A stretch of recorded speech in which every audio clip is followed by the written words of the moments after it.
Argentina cuenta con una constelación de satélites con información radar. Es información única en el mundo porque son radares en banda L que fueron realizados absolutamente por científicas y científicos de la Argentina. Los satélites SAOCOM han sido el desafío tecnológico más importante que la Argentina haya encarado en el sector espacial.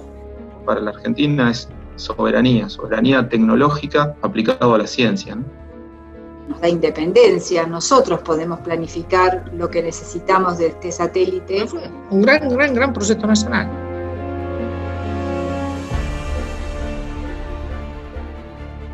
El tema SAOCOM empezó en realidad con el inicio mismo del plan espacial. Allá por 1994 surgió la necesidad de tener una misión que portara un radar en banda L, por lo que significaba el tema humedad de suelo para nuestro territorio, por lo que significaba como el tema emergencia, por el tema inundaciones.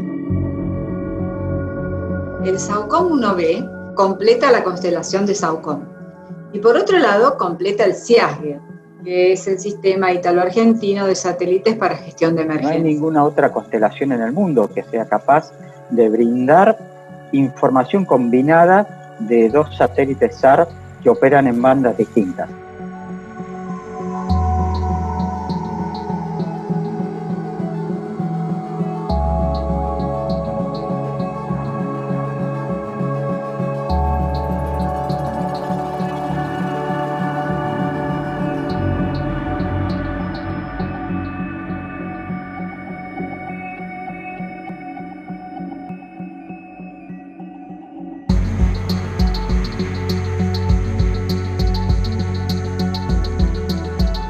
La idea de empezar a trabajar en un satélite de radar en CONAE surge como las necesidades de los usuarios de nuestro país que utilizan información espacial. La misión fue diseñada exclusivamente pensando en dar apoyo a la agricultura, para lo cual se decidió que teníamos que generar mapas de humedad de suelo de manera operativa. Y la verdad es que nunca se había encarado un desarrollo de esta complejidad en el tema radar en el país. Se trataba de comenzar a aprender y a entender una tecnología de cómo funciona un radar de apertura sintética. Al inicio fue empezar a trabajar tanto internamente en CONAE como con los contratistas en cómo diseñar tecnológicamente un radar de apertura sintética. Nadie había trabajado en el país en eso. No había componentes para eso. Entonces, o tuvimos que diseñar o tuvimos que acompañar a los proveedores que desarrollaron esos componentes, inclusive los socios nuestros como son los italianos, y encima había que lidiar con una antena terriblemente grande. En realidad que el sistema de ciencia y tecnología del país estaba preparado para eso. Hecha esta aclaración que es importante, bueno, el tema fue que tomamos la decisión de hacerlo. Uno de los proyectos más acertados que tuvo la CONAE para aprender fue desarrollar un prototipo con tecnología similar, un radar de apertura sintética que voló arriba de un avión. Y ahí nos permitió confirmar que lo entendíamos. Que nos permitió decir, bueno, esto anda como nosotros creíamos que andaba, ya no por análisis teórico, sino con un ensayo real. Vino el proceso de fabricación a lo largo y ancho del país, particularmente en Córdoba. La empresa BEN integró la antena de 35 metros cuadrados que tiene el SAOCOM. La Comisión de Energía Atómica de la Universidad de La Plata trabajaron desde Buenos Aires en las distintas partes, en el diseño mecánico, en el control térmico de la Universidad de La Plata. Y en paralelo, INVAP iba desarrollando todo lo que es la plataforma central y todas las cajas de electrónica que también tienen la memoria del radar y la generación del pulso del radar. En un momento llegamos a computar 900 profesionales trabajando en el proyecto en forma directa. Participaron más de 80 empresas e instituciones de la Argentina. Este es un logro de todo el sistema científico tecnológico nacional.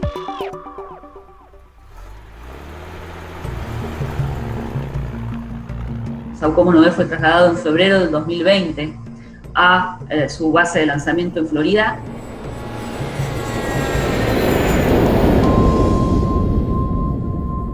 En un momento se empieza a escuchar el tema de la pandemia. Nadie se imaginaba que iba a aparecer una pandemia global que nos iba a afectar, que nos iba a cambiar los planes.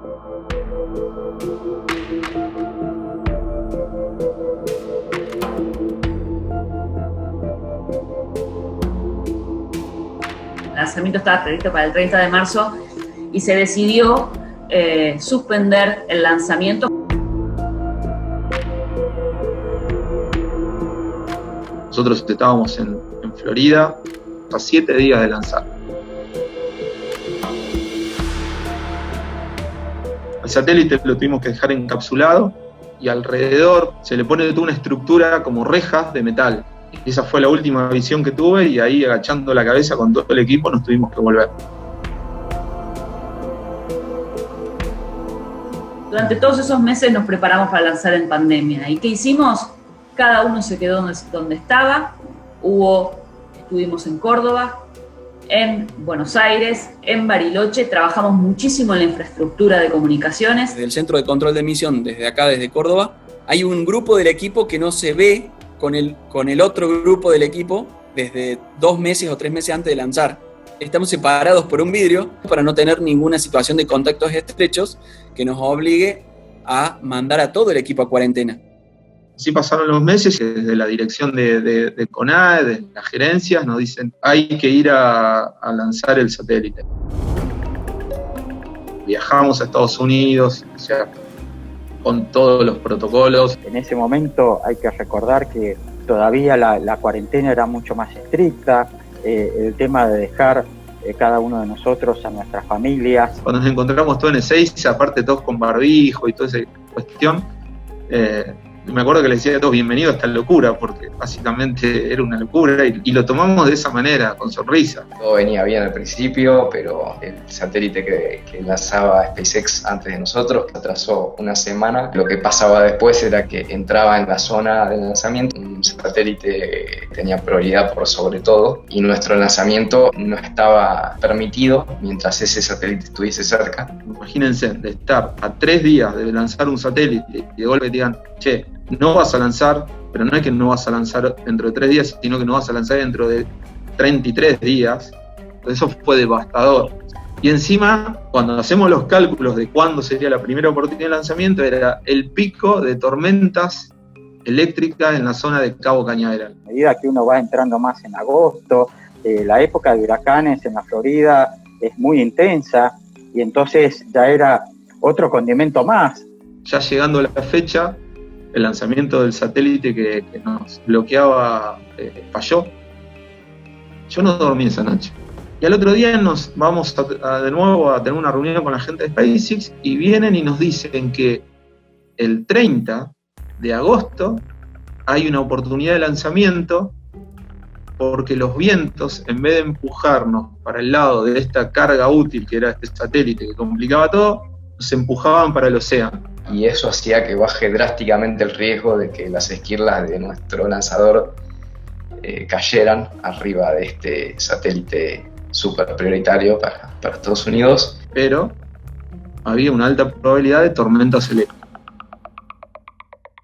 La noche anterior al lanzamiento le digo a Pablo, salgamos a trotar, tenemos que despejar la mente. Raúl, si yo hoy no descargo energía, voy a caminar por las paredes, o sea, voy a trotar por arriba del techo del hotel. Y de pronto se ve que para el lado donde estaba la base de lanzamiento había muchísima actividad eléctrica de una tormenta. Vos veías que caían rayos por todos lados. Y en un momento vemos con Pablo un tremendo rayo que cae muy, muy enfocado en la zona donde está la base de lanzamiento y donde ya estaba el vehículo lanzador en vertical.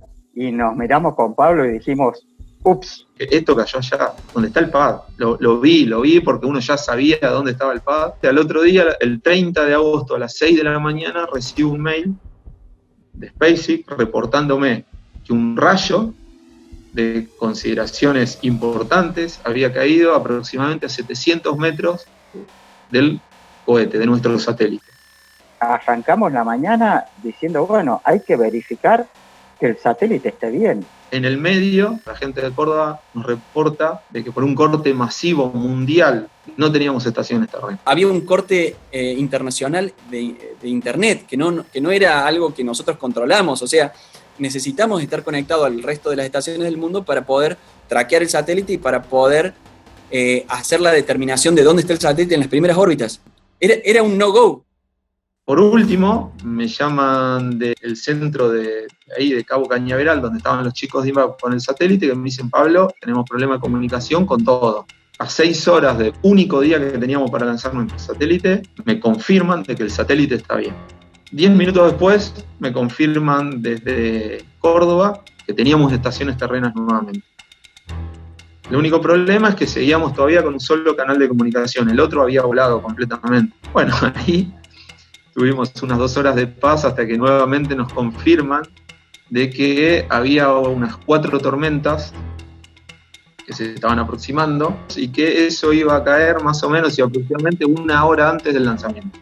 Estábamos en una sala de control que era para 20 personas, habíamos colgado la bandera de CONAE, la bandera argentina, y yo me miraba por la ventana y veía el cielo ese cada vez más negro. Pero llovía a cántaros, era una cosa que no se podía creer.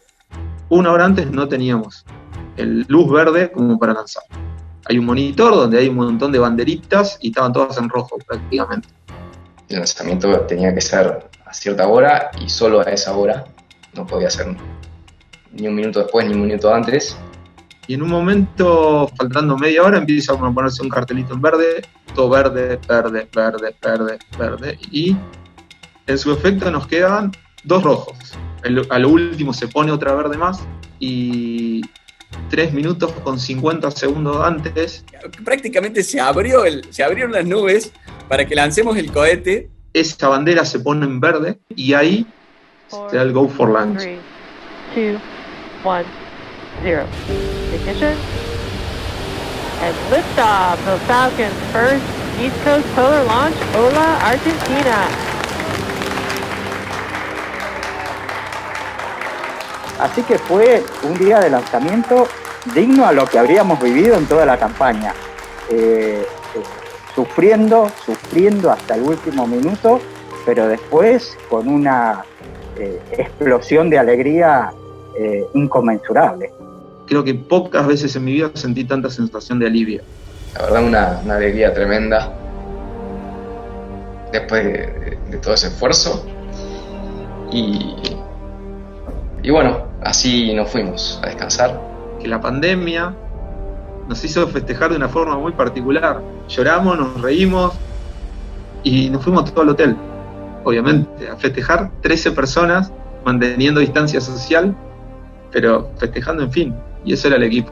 Así que esas 18 personas en mi vida las voy a olvidar. La verdad es que logramos algo que creo que va a quedar en la historia de CONAE, pero también en la historia personal de todos nosotros. Tener hoy los 2 satélites AOCOM en su órbita, operando perfectamente como lo están haciendo hoy, marca un hito absolutamente trascendente en la historia del sector espacial en la Argentina.